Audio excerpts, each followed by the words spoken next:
las adivinanzas, que consiste, estas son fotografías de deporte con los nombres.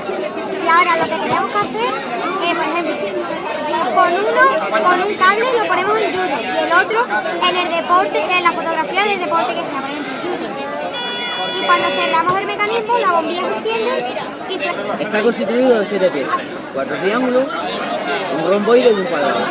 Se usa tanto en matemáticas como en pedagogía o psicología. En psicología se suele utilizar para calmar el estrés de las mujeres o de los hombres, ¿no? Y ahora se levanta para arriba y no le hemos puesto un motor porque tenemos otros parecidos allí. Y ahora tenemos también una granja móvil que la están arreglando allí. Es una granja móvil que tiene un mecanismo que cuando los cables se cierran y las ruedas andan y la granja anda, ¿vale? Que tiene un motor.